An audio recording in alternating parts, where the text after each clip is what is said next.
মানুষের মৃত্যু হয় দুইটা টাইমে গো, একটা হলো রাতের বেলা, একটা হলো দিনের বেলা।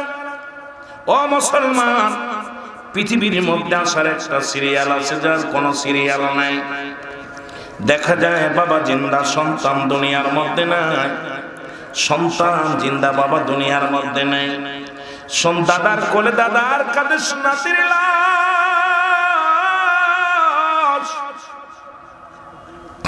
ও যুবক, দিলের কান্না লাগা শোনো গো, নাতির কাঁধে দাদার লাশ। বড় ভাই জিন্দা, ছোট ভাই নাই। বাবা জিন্দা, সন্তান দুনিয়ার মধ্যে নাই। কখন যেন কে চলে যায় কেউ বলতে পারি না রে মুসলমান। কত মানুষের জানাজা পড়লাম গো, কত মানুষের বিদায় করে দিলাম। ও দুনিয়ার মুসলমান, শুনে নাও, শুনে নাও। মৃত্যু হয় দুইটা টাইমে। একটা রাতের বেলা, আল্লাহ কয় রাত শুরু করে দিলাম আমি নামাজ দিয়া। রাতের শুরু হলো মাগরিব, বান্দা 3 রাকাত ফরজ নামাজ তুমি আদায় করলা, তুমি সঙ্গে সঙ্গে হয়ে গেলা তুমি আল্লাহর গোলাম। এবার 2 রাকাত সুন্নাত নামাজ তুমি আদায় করলা, সঙ্গে সঙ্গে তুমি হয়ে গেলা আমার নবীর প্রেমিক। এখন নবীর ইশকে দেওয়ানা হইয়া পাগল হইয়া গেছো, অথচ সুন্নাত পড়ো না, মুখের দাড়িগুলো রাখো না, এই দাড়ির মধ্যে বারবার খুর লাগায়া দাও। এ মুসলমান, সপ্তাহে 7 দিনের মধ্যে 5 দিন শেভ করো। এ মুসলমান, তুমি কেমন আশেক মহিলা দাবি করো? নবীরে কষ্ট দাও, নবীরে দুঃখ দাও, নবীর আদর্শের মধ্যে মা, নবীর চরিত্রের মধ্যে তোমার চরিত্র মেলে না, তুমি কেমন ভাবে মুসলমান বলে দাবি করো? তুমি নামাজের দ্বারে যাও না, আল্লাহর সঙ্গে সম্পর্ক তোমার ভালো না, তুমি কেমনে আল্লাহর গোলাম বলে দাবি করো? জোরে বলেন ঠিক কিনা? রাত শুরু করছো, মৃত্যুবরণ করো নাই গো। দিনের বেলা তোমার মরণ হতে পারে। দিনের শুরু হলো ফজর, বান্দা ফজরে 2 রাকাত সুন্নাত নামাজ তুমি আদায় করলা, সঙ্গে সঙ্গে তুমি হয়ে গেলা নবীর প্রেমী। এখনো তো ফজরের ঘুম ভাঙে না, তুমি নবীর সনে কোনো প্রেমী হলো না। ও বান্দা শুনে নাও, এবার 2 রাকাত ফরজ নামাজ তুমি আদায় করলা, সঙ্গে সঙ্গে তুমি হয়ে গেলে আমার আল্লাহর গোলাম। এখন যদি দিনের মধ্যে মৃত্যু হয়, তোমার মৃত্যুটা হবে রাসূলের প্রেমিক, আল্লাহর গোলাম। জোরে বলেন ঠিক কিনা? এখন নামাজ কাফের এবং মুসলমানদের মধ্যে পার্থক্য হলো নামাজ। মুসলমান নামাজ ধরে, কাফেররা নামাজ ছেড়ে দেয়। এখন আপনি যদি নামাজ না ধরেন রে মুসলমান, নামাজ যদি না পড়েন, আদায় না করেন, কোন দলের লোক আমি আপনার ডাইরেক্ট বলবো না রে বাবা, নিজের বিবেক রে বলেন।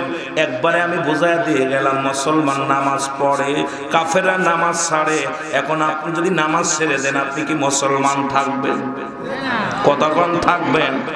সম্ভব নয়। এখন আমার দেশের বক্তারাও শুরু করেছে, এখন ছোট ছোট বক্তাগুলো কয় আমার নবী নামাজ ছেড়ে দিছে, আগে জিহাদ করেছে। আরে মুসলমান, তোর বুকার মতো কথা বললে চলবে না, কারণ ইসলামের 5টি স্তম্ভের মধ্যে 1 নম্বরে হলো ঈমান।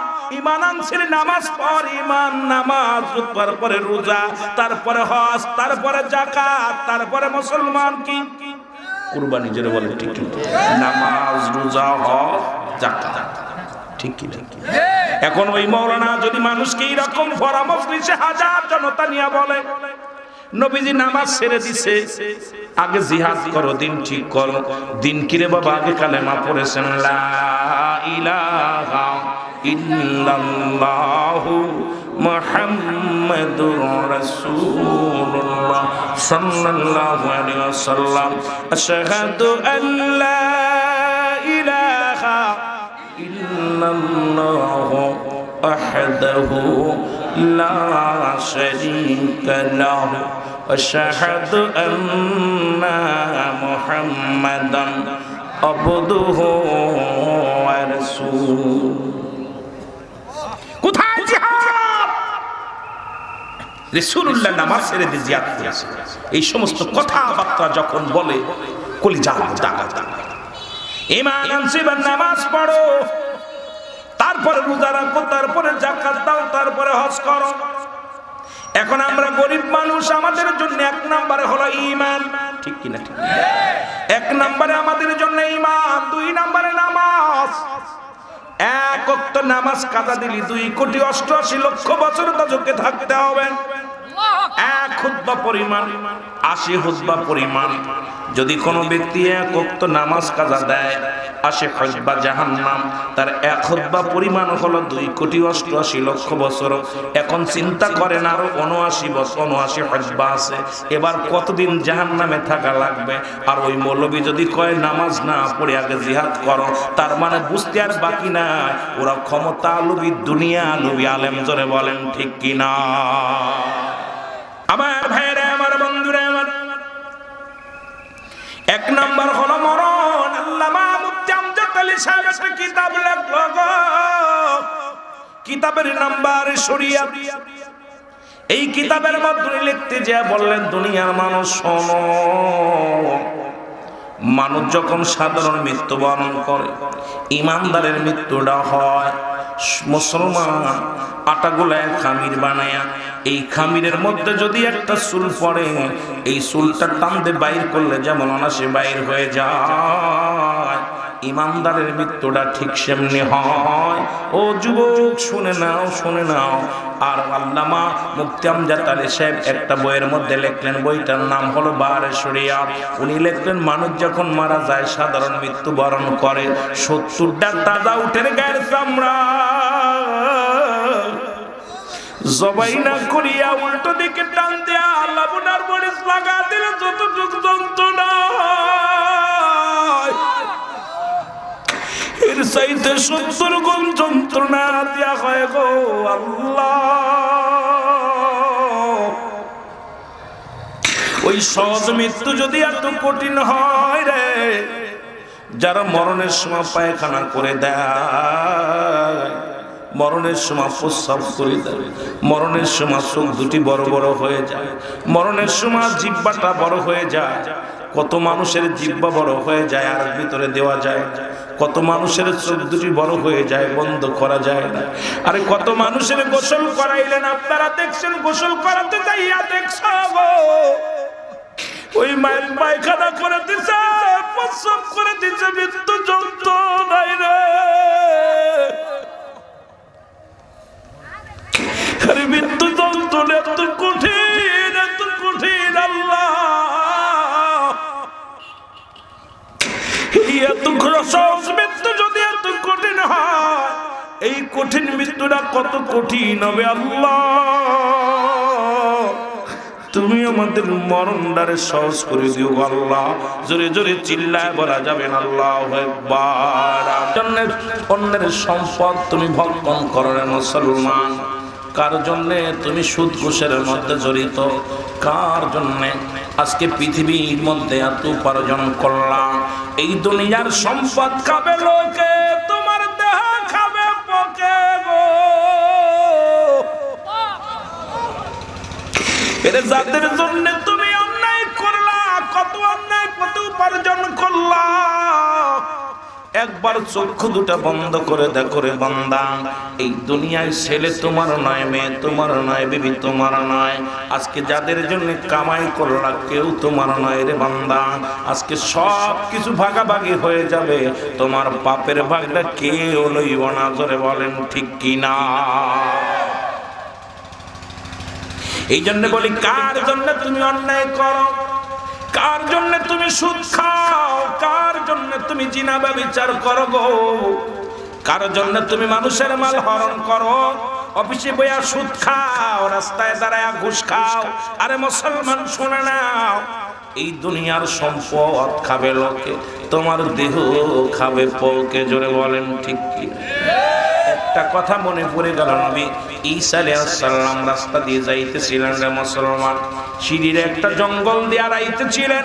হঠাৎ দেখি ঈসা আলাইহিস সালাম দেখে মুসলমান সামনে একটা মাথার খুলি দেখতে পাইলেন। জোরে বলেন আল্লাহু আকবার। এইবার খুলিটা দেখি ঈসা আলাইহিস সালাম দাঁড়ায় গেছে গো, দাঁড়ায় ডাকতে বলে রব্বে কারীম, এই খুলিটা কার? এই খুলিটার রহস্য আমি একটু জানতে চাই। আল্লাহ বলে ঈসা রে তুমি খুলিকে হুকুম করো, ওই মাতার খুলি বলে দিবে তার পরিচয়। এবার খুলিকে জিগায়, খুলি রে তোমার নাম কি, তোমায় কি, তুমি কি ছিলে, জনগণ ছিলা না, তুমি বলি ছিলা না, নবী ছিলা না, কোনো বাদশা ছিলা না, ফকির ছিলে না, এই পৃথিবীর মধ্যে তুমি ধলা ছিলে না, কালা ছিলা, তুমি দানবীর ছিলে না, তুমি কিপটা ছিলা, এবং তোমার পরিচয়টা আমাকে দিয়ে দাও। সঙ্গে সঙ্গে খুলি সালামের জবাব দেয়, ওয়ালাইকুম আসসালাম। ও মুসলমান শোনো, লা ইলাহা ইল্লাল্লাহু ঈসা রূহুল্লাহ। জোরে জোরে চিল্লায় বলা যাবে না সুবহানাল্লাহ। এইবার খুলি জবাব দেয়, শুনে নাও আমার ঈসা নবী শোনো গো, আমি ছিলাম এই তৎকালীন জামানা থেকে কয়েকশো বছর আগে গো, আমি ছিলাম দেশের প্রেসিডেন্ট, দেশের প্রধান ছিলাম, আমি একজন বাদশা ছিলাম। আমি কি ছিলাম? আমি একটা বাদশা। জোরে বলা যাবে না আল্লাহু আকবার। আমি অনেক উঁচু লম্বা ছিলাম, খাটো ছিলাম না, উঁচু ছিলাম, চেহারার মধ্যে লাবণ্য, অনেক সুন্দর চেহারা ছিল, টাংরায় যুবক ছিলাম। পৃথিবীর মধ্যে প্রতি বছর কয়েকশো মুসলমান স্বর্ণ অলংকার এগুলো মানুষেরকে দান করতাম, দান খরচ করতাম, মানুষকে খাওয়াইতাম। কিন্তু একটা জিনিস ভুল করেছি, সেটা হলো রব্বে কারীমকে আমি মানতে পারি নাই। জোরে বলেন আল্লাহু আকবার। সব ঠিক করেছিলাম, কিন্তু খোদা যে একজন আছে, আল্লাহ আছে, এটা মানতে পারেনি। এ মুসলমান শুনে না, আমার নাম হলো জমজম। আল্লাহু আকবার। জমজম বাদশা, আমার নাম হলো বাদশা জমজম। ঠিকানা বলে দিলেন। মুসলমান শুনে না, এবার ডাকতে বলেন, তুমি কতদিন আগে ইন্তেকাল করেছো? বলে আজ থেকে 300 বছর আগে আমি ইন্তেকাল করেছি। কয়শো বছর? 300 বছর আগে আমি ইন্তেকাল করেছি। বলে মরণের, তোমার মরণের সময় বলো ও বান্দা, ও খুলি, তুমি ওই মরণের সময় তোমার কেমন যন্ত্রণা হয়েছিল, আজরাইল কি রূপ ব্যবহার করেছিল আমারে বলো, একটু জানতে চাই রে। জমজম ডাকতে বলে, আল্লাহর নবী ছিল গো। জমজম বলে, পৃথিবীর মধ্যে এত কষ্ট আমি পাইলাম রে। ও যুবক শুনে নাও, শুনে নাও, আমার ভাইরা, আমার বন্ধুরা, এবার আল্লাহর নবী সাল্লাল্লাহু আলাইহি ওয়াসাল্লাম ডাকতে বলে, জমজম, ও জমজম শোনো গো, তুমি এত বড় বাদশা, তুমি তো জাহান্নামী না জান্নাতি? আমি জাহান্নামী। এই জাহান্নামের মধ্যে কি কয়, কি বলবো আপনাকে, এই জাহান্নামে কোনো সকাল আর সন্ধ্যা নাই। ওই যে জাহান্নামের ভিতরে আমাকে এত কষ্ট দিয়েছে, ওই জাহান্নাম থেকে আগুনগুলো তেরে তেরে আসে গো। ও মুসলমানের জাক্কুম নামের ওই কাঁটাযুক্ত গাছের একটা ফল আমাকে খোদার যন্ত্রণা, আমি চেয়েছিলাম, আমাকে খাইতে দিয়েছিল, ওই ফলটা আমার গলার মধ্যে বিধ করেছিল। তখন পিপাসায় কাতর হয়েছিলাম, তখন ওই না গরম পানি, হায়নি পাশের গরম পানিগুলো আমাকে এনে দেওয়া হয়। ওই পানিগুলো খাওয়ার পর আমার পিছনের রাস্তা দিয়ে নারী বুড়িগুলো বাইর হয়ে গেছে। জাহান্নামের ওই কঠিন আযাবের কথা কি বলবো নবী গো। ওই 300 বছর আগে আমি ইন্তেকাল করেছি, আজ পর্যন্ত আমি জাহান্নামী হয়ে আছি। ওই জাহান্নামের ভিতর থেকে কত আশা পিছু, কত না, এই না কত আশা আর বিশ্ব আগুন, এগুলো দিয়ে আমার যন্ত্রণা দেয়া হয়। প্রতিদিন আমাকে মারা হয়, প্রতিনিয়ত আমাকে মারা হয়। এই দুনিয়া যতদিন পর্যন্ত আমি কিয়ামত না হবে, আমি জমজম বলতেছি, আল্লাহর ফেরেশতা বলেছে ততদিন পর্যন্ত আমার আযাব মাফ হবে না। ঈসা আলাইহিস সালাম ডাকতে বলে, জমজম রে, সবচেয়ে কত কষ্ট, এই ভয়ঙ্কর কষ্টের মধ্যে সবচেয়ে কি কষ্টটা তোমার বেশি মনে হয়েছে? জমজম বলে, হুজুর শুনে নেন, শুনে নেন, এই পৃথিবীর মধ্যে ওই জাহান্নামে যত কষ্ট পেয়েছি, তার চাইতে কঠিন কষ্টটা হলো আমার মৃত্যু যখন হয়েছিল। জোরে জোরে চিল্লায় বলা যাবে না আল্লাহু আকবার। বলে হুজুর, জাহান্নামে আমাকে প্রতিনিয়ত পুরাইতেছে, আগুনের ভিতরে দিয়া রাখছে, কিন্তু ওই মরণের সময় যে যন্ত্রণাটা হয়েছিল আমার, ওই যন্ত্রণাটা এখনো গা থেকে যায় না। এ ভাইরা, আজরাইল আমার জানটা নিয়েছিল 300 বছর আগে মরেছি, 1000 বছর আগে, 300 বছর আগে, বা এতদিন আগে ইন্তেকালের পরে বলতে, এ নবী, এই সাল্লাম, ওই সত্যার কসম করে বলতেছি আমার সেই মৃত্যু যন্ত্রণা যায় না। আপনি আমার জন্য একটু দোয়া করেন। আমি অনেকবার বলেছিলাম ফেরেশতাদেরকে, ফেরেশতারা রে, আমি ভুল করেছি, আমাকে দুনিয়ায় পাঠিয়ে দাও, আর জীবনে আমি নাফরমানি করব না, আল্লাহর গোলামি করব। কারণ আমরা তখন ফেরেশতা বলেছিল, যখন তোমাকে রব্বে কারীম দুনিয়ার মধ্যে পাঠাইবে, রূহুর জগতে ছিলাম, তখন তো রব্বে কারীম বলেছিল রাস্তাবি রব্বিকুম, তোমরা বলেছিলে কালু বালা, স্বীকার করে নিয়েছিলে, তারপরও কেন নাফরমানি করছো? আজকে আর তোমারে সারা দেওয়া যাবে, সার পাবা না, সারা সম্ভব নয়। এই করে কাটাইতেছি আমি জামজাম। আল্লাহর কসম করে বলি নবী গো, একটু যদি দোয়া করতেন, আল্লাহ যদি আমার ওই জাহান্নামের আগুনটা একটু হারাম করে দিত, আল্লাহ যদি আমার একটু দয়া করত। এ মুসলমান, আল্লাহর নবী হাত উঠায় দিল, জিবরিল আমিন ডাকতে কয়, নবী গো, আপনি হাত উঠাইছেন তো নাফরমান আল্লাহ মানে না, সুতরাং পৃথিবীর কোন দোয়াই কবুল হবে না। পৃথিবীর মধ্যে দেবদেবীকে খোদা বানায় আসছে, ও জীবনেও কোনোদিন ক্ষমা পাবে না। জোরে বলেন আল্লাহু আকবার। সারা জীবন শিরকি গুনাহ করছে, আর এত পরিমাণ শিরকি গুনাহ করছে যে আল্লাহ সইতে পারে না। সুযোগ দিয়েছিল আল্লাহ তাকে, পৃথিবীর বড় বাদশা বানাইছিল। এ মুসলমান, শুধু তাই নয়, শোনো মুসলমান, কয়েকটা কথা আমি বলে যাই, বললে পরে মৃত্যুর যন্ত্রণা বুঝতে পারবেন গো। ঈসা ইবনে মরিয়ম, ঈসা নবীর মা, ঈসা নবীকে ডাকতে বললেন, বাবা ঈসা, আমার জন্য কিছু ফল নিয়ে আসো। ফল আনতে চলে গেলেন। আজরাইল আলাইহিস সালাম এবার ঢুকলেন, ভিতরে প্রবেশ করলেন, করে ডাকতে কয়, মরিয়ম, আসসালামু আলাইকুম মরিয়ম। মরিয়ম ওয়ালাইকুম আসসালাম। কে তুমি? বলে, মরিয়ম রে, আমি আজরাইল, জীবনে একবার আসি জমিনের মধ্যে, আমি আজরাইল। ও মুসলমান শুনে নাও, মরিয়ম আলাইহিস সালাম তাকায় দেখে রে, আজরাইলের কয়েকটা মাথা রয়েছে। এর মুসলমান, একদিকে মাথা, সামনের দিকে মাথা, ডান দিকে মাথা, বাম দিকে মাথা, পিছনের দিকে মাথা। আজরাইলকে জিজ্ঞাসা, আজরাইল রে, তোমার এতগুলো মাথা কেন?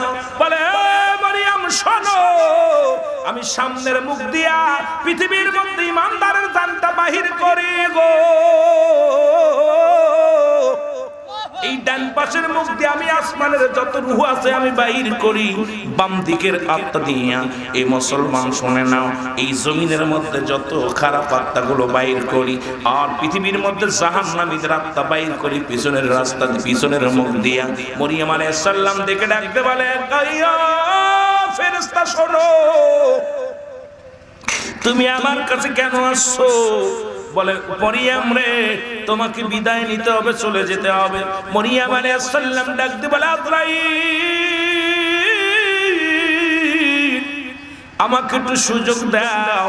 আমার কলিজা টুকরা ঈসা আলাইহিস সালাম গেছে বাজারে, বাজার থেকে আসলে পারে তারপরে আমার রূহটা নাও, আমি আমার সন্তানকে একটু বোঝায়া যেতে পারবো, কারণ আমার সন্তানের বাবা নাই, আমি মরিয়ম বাবা, আমি মরিয়ম মা, একটু সুযোগ দাও।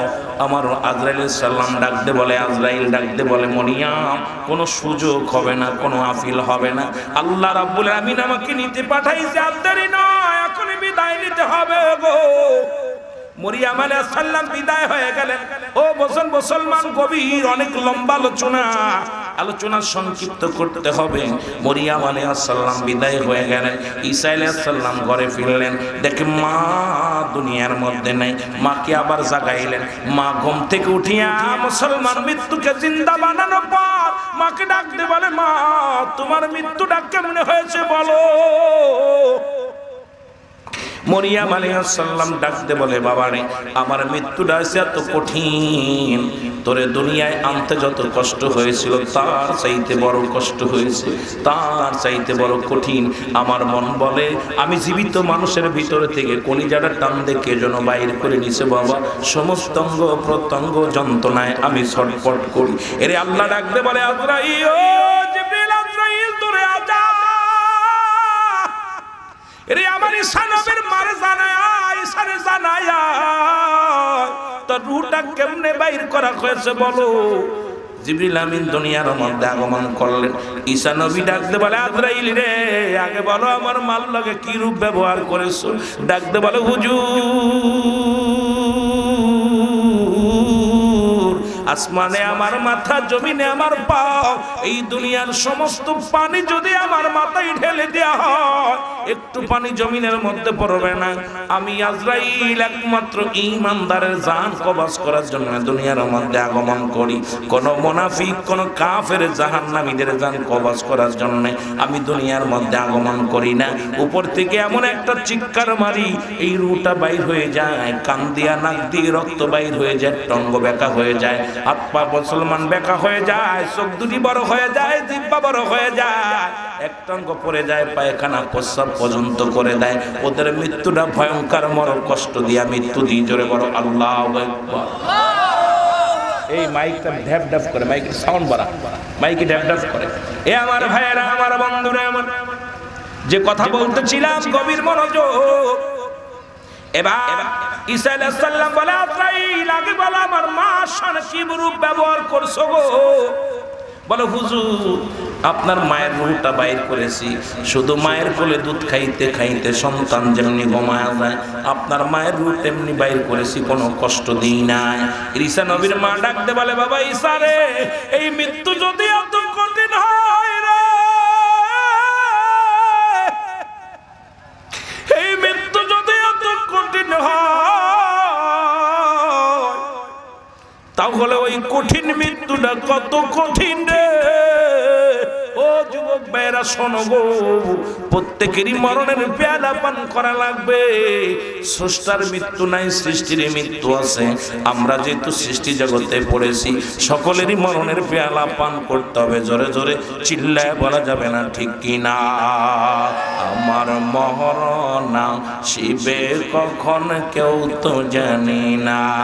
আমার মাইকে না টানলে কথা বলা যায়। এই আমি চলে যাব, আমায় তোমরা বইলা যাইও না। আমি চলে যাব, আমায় তোমরা না। আমার মরণ আসিবে কখন কেউ তো জানি না। আমার মরণ আসিবে।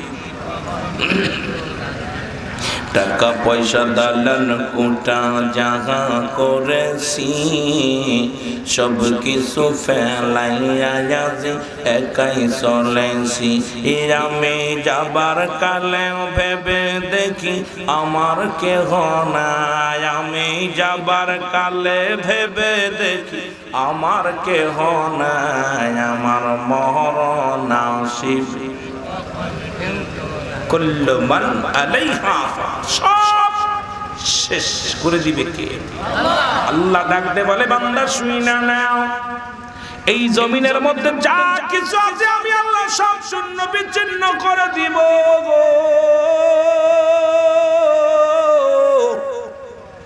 এই জমিনের মধ্যে আমি মাটিগুলো রাখবো না। কুল্লু মান আলাইহা সব শেষ।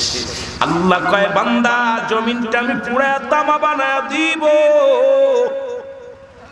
এই জমিনটার জন্য কত মানুষকে ঠক দিলা, কত মানুষের মাল হরণ করলা, কত মানুষের কষ্ট দিলা, পরের হাতাল বেকা করে তুমি জমি বাড়াইলা,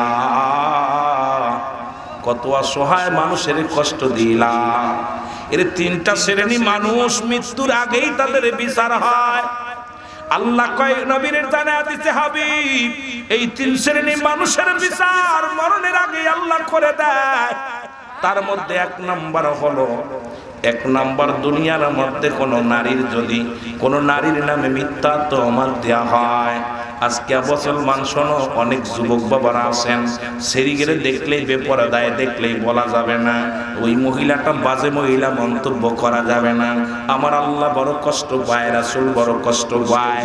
এই যে আমাদের দেশের একটা রেওয়াজ হয়ে গেছে, হয়তো কাপড় একটু যদি কাপড় যদি পাতলা গায়ে দেয়, যদি বেহুদা চলে আমরা মনে মনে ধারণা করে নি মেয়েটা পচা, আসলে না। আল্লাহ বলছেন শুনে নাও, রাসূল বলছে আমার আল্লাহ পাক মৃত্যু পর্যন্ত অপেক্ষা করে না। ওই সমস্ত মানুষের বিচার দুনিয়ার মধ্যে মৃত্যুর আগেই করে দেয়। তার মধ্যে এক নাম্বার হলো কোন নারীর নামে কলঙ্ক দেওয়া, কোন নারী সতী নারীর নামে কলঙ্ক দেওয়া।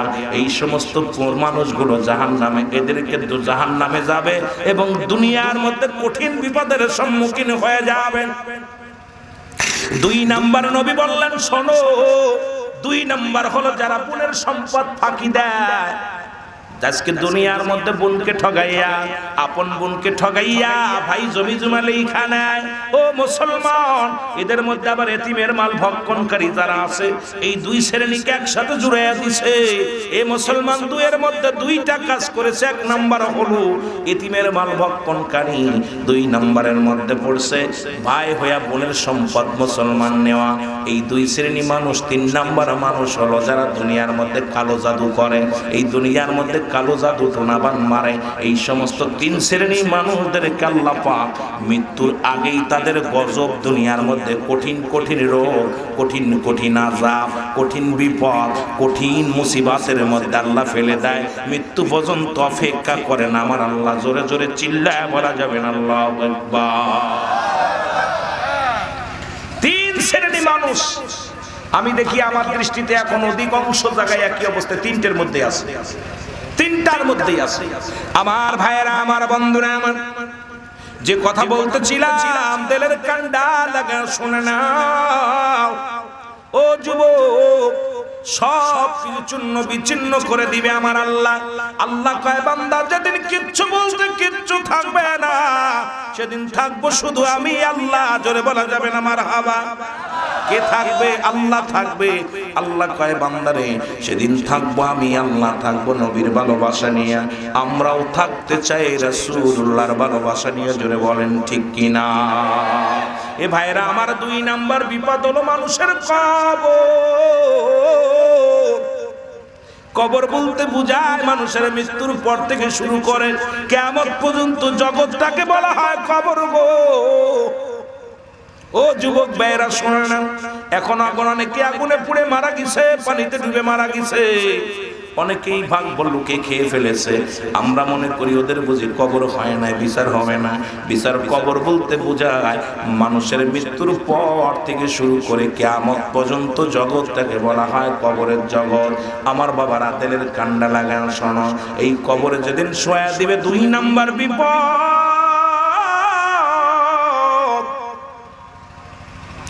এই কবরে শোয়ানো পর একজন ফেরেশতা আসবে, নাম তার নোমান ফেরেশতা গো। আমরা জানি মুনকার নেকির ফেরেশতা আইব, এর মুনকার নেকির আগে প্রবেশ করব মুসলমান। সেই ফেরেশতার নাম হলো নোমান ফেরেশতা। এই নোমান ফেরেশতা কবরে ঢুইকা আপনাকে জাগাইবে, ডাকতে বলবে নাসিরউদ্দিন পীর সাহেব ওঠো। ডাকতে উঠাইবে, উঠে বলবে মুসলমান, এ মুসলমান শুনে না। উঠবো, ওইটা বলে বান্দা ওঠো। উঠায়া এ মুসলমান চা দেখবো গো। চা কি দেখবো? চা দেখবে রে কিছু দেখা যায় না, চারিদিকে অন্ধকার। ডান দিকে অন্ধকার, বামে অন্ধকার, পিছনে অন্ধকার, সামনে অন্ধকার। এই লোকটা বড় ভয়ঙ্কর। এই কবরের মধ্যে শুধু একজন নোমান ফেরেশতার সামনে বয়ে আছে, দাঁড়ায় আছে। ডাকতে বলে ফেরেশতা, ডাকতে বলে বান্দা আজ তুমি যে ঘুম ঘুমাইছো আর এই ঘুম ভাঙবে না। শুনে নাও, শুনে নাও, এর আল্লাহ রাব্বুল আলামিন তোমাকে রূহ দিয়েছিল। পরে যে আজরাইল আলাইহিস সালাম রূহটা বাইর করেছে, 2 পাশে কেরামান কাতিবিন 2 জন ফেরেশতা তোমার জীবন বৃত্তান্ত লিখে রাখছে। 80 বছর 50 বছরের জিন্দেগিটা যা করেছো সব লেখা আছে রে বান্দা। শুধু তাই নয়, আমি তোমাকে জিন্দা করলাম, তোমার আমলনামা নিয়ে আমি কবরে হাজির হয়ে গেছি। এইবার হাতের মধ্যে দিয়ে দিবেন কামলের চিঠিখানা, হাতের মধ্যে দিবে 2খানা কাগজ থাকবে হাতের মধ্যে। হাতের মধ্যে নিয়ে থাকবে বান্দা 80 বছরের জিন্দেগি কত তো নামাজ আদায় করেছো, কতটা মানুষের ইসলামের দাওয়াত দিছো, কত জায়গা তুমি ভালো কর্ম করেছো।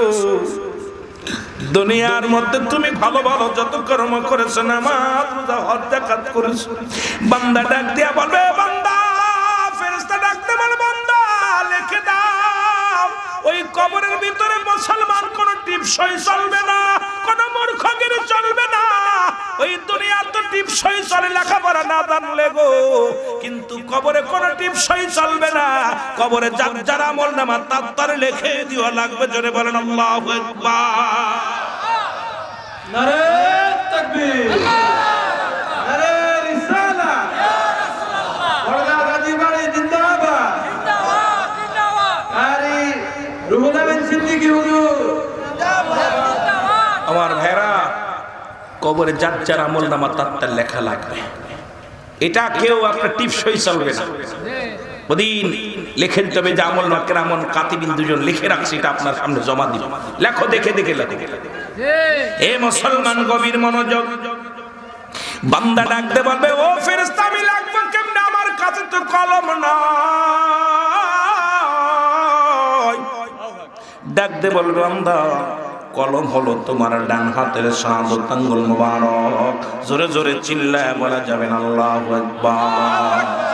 আমি যুবকদের পায়ে ধরে বলে যাই, এই হাত দিয়া গাজার ধরিস না, মদ ধরিস না, এই হাতের মধ্যে বিড়ি দিস না, বিড়ি সিগারেট দিস না, এই হাত দিয়ে হারাম জিনিস ধরিস না, এই হাত দিয়ে সুদের টাকা ধরিস না, এই হাত দিয়ে হারাম কাজ করিস না, এই হাত দিয়া মদের প্যান্ডেলের টাকা দিস না, গাজার প্যান্ডেলের টাকা দিস না।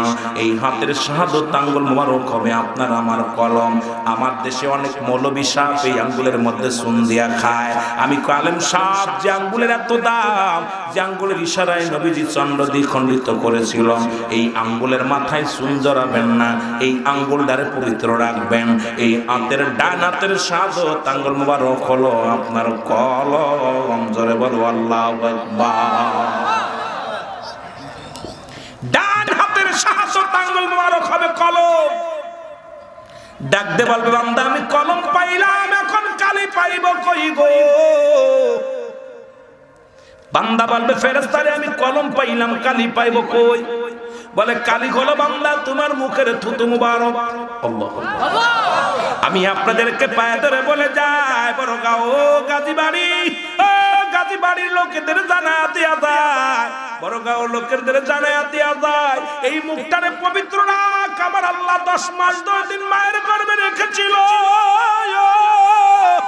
আল্লাহু আকবার। এই মায়ের নাভির সঙ্গে তোর নাভিটা জুড়া দিছে রে। এই মুখতে মাওলার জিকির করবে, এই কারণে মুখতে তোর কুরাক্ত খাওয়াই নাই। এই মুখটা দিয়ে আল্লাহর জিকির করবে, আল্লাহরে ডাকবে, এই জন্য মুখটার মধ্যে তোর কুরক্ত দেয় নাই। এরে মুসলমান আরাম ঢুকাই নাই। আর সেই দুনিয়ার মধ্যে সেই মুখের মধ্যে বিড়ির মধ্যে টান মারিস, গাজার মধ্যে টান মারিস, মদের মধ্যে টান মারিস, এই মুখ দিয়ে হারাম হালাল খাস। আমি আপনাদের পায়ে ধরে বলে যাই, এই মুখটারে পবিত্র রাখার দরকার আছে কি না?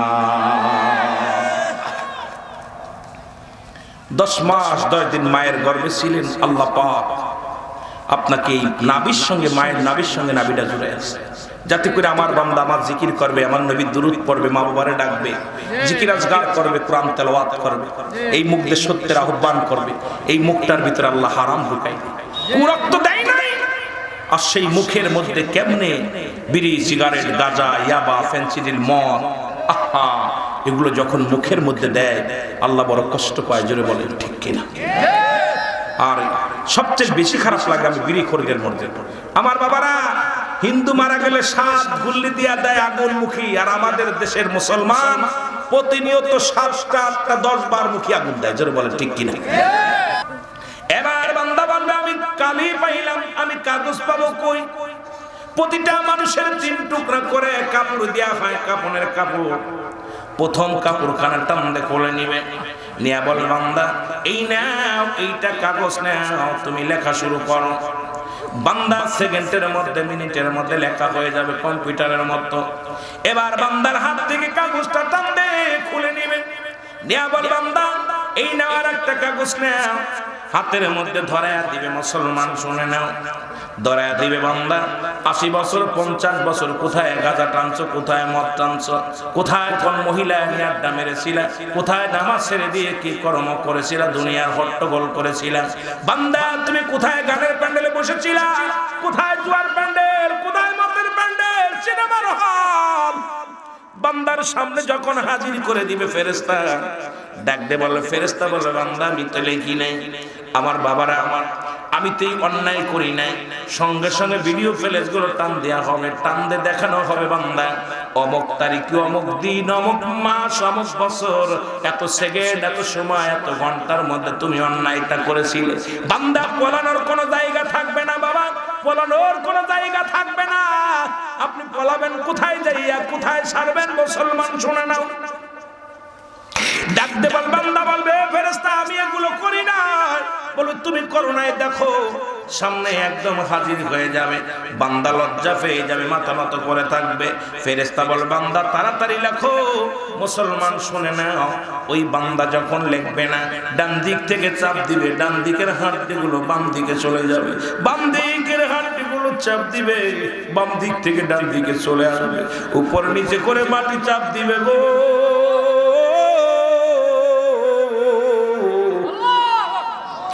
ওই মাটি এত জোরে চাপ দিবে যুবক, ওই মাটি এত জোরে চাপ দিবে, ডান দিকের আড্ডিগুলো বাম দিকে চলে যাবে, বাম দিকের আড্ডিগুলো ডান দিকে চলে যাবে।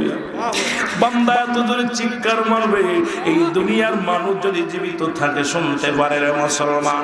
একটা মানুষ যখন কবরবাসীর চিৎকার যখন শুনতে পাবে, এই দুনিয়ার মানুষগুলো হাত ফেল করে মারা যাবে। জোরে বলো আল্লাহু আকবার। ঘর থেকে 3 তলা থেকে নিচেই নামবে গো, বারান্দায় তোর জায়গা হবে না, উঠানে পড়ে থাকবে লাশ। এই যে আপনাদের কোথায়, এই কুমিল্লার জমিনে ব্রাহ্মণবাড়িয়ায় মুসলমান একজন মারা গেল কিছুদিন আগে, গত সপ্তাহের কাহিনী। উনি ছিলেন মুসলমান সেনাবাহিনীর কর্নেল। এর মারা যাওয়ার পর 2 ছেলে 2 মেয়ে রেখে মারা গেছে। মরে যাওয়ার পর ওনার লাশটা 1 দিন নয় 2 দিন নয়, লাশগুলো মুসলমান শুনেন বেলাসের মধ্যে আছে, লাশ বহনকারী গাড়ির মধ্যে আছে। ছোট ছেলে কয় নামাবো না, বড় ছেলে কয় নামাবো না। অপরাধ কি? উনি অসুস্থ হওয়ার পর পেনশনের টাকা উঠায় মেয়েদেরকে ভাগ করে দিছে। মেয়েদেরকে দেওয়ার কারণে ছেলেরা কয় আমার জায়গা আমার দাব্বার কবর দিব না, বড় ছেলে কয় আমার জায়গা কবর দিব না। আরে কর্নেল সাহেবের লাশ এ মুসলমান দেখেছেন ফেসবুকের মধ্যে, টিভির মধ্যে দিছে গো। বড় ছেলে কয় আমার বাবার লাশ আমরা গ্রহণ করব না, ছোট ছেলে কয় গ্রহণ করব না। গাড়ির মধ্যে রয়েছে, কবরের জায়গা নাই।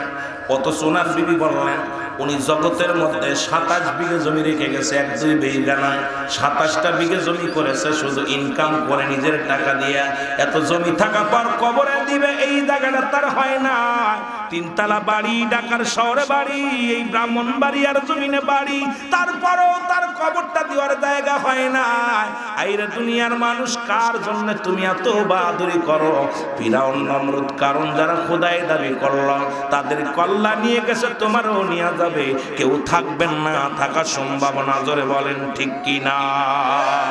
এরে ঘর করলা বাড়ি করলা সবই যাইবাছে রে, ঘর করলা বাড়ি করলা ছেড়ে যেদিন আজরাইল ধরা দিবে রে। ঠিক কি না? আবার এই কুমিল্লার মধ্যে একজন ইমাম 7-8 বছর ইমামতি করছে।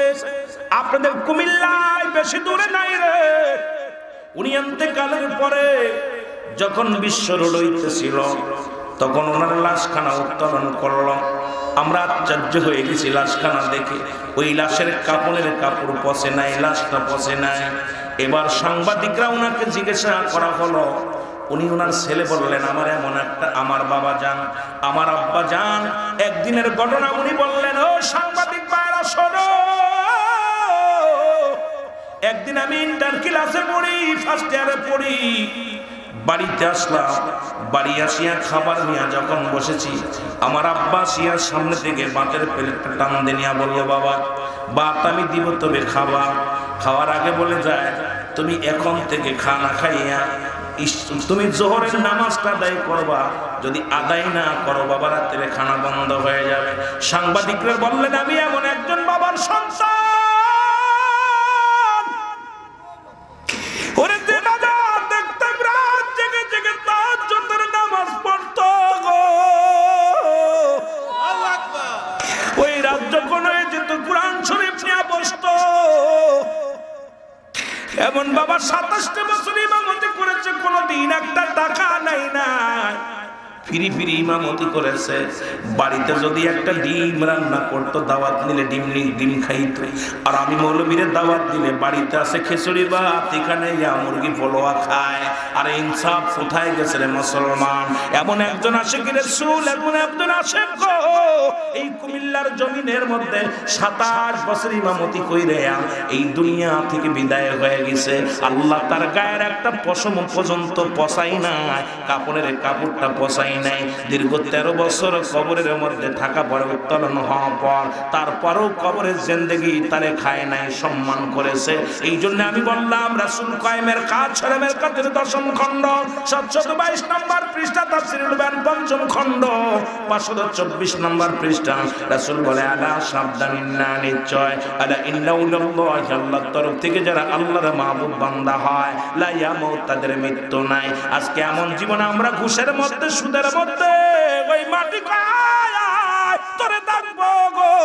ও যুবক অনুরোধ করে যাব, এখনো সময় আছে, এখনো সময় আছে, ফিরে আয় ফিরে আয়। এখনো সব কিছু ছেড়ে দিয়ে গোলামি কর আমার আল্লাহ, দাসত্ব কর আল্লাহ। যদি বাঁচতে চাস কবরের জিন্দেগি, জোরে জোরে বলেন ঠিক কিনা?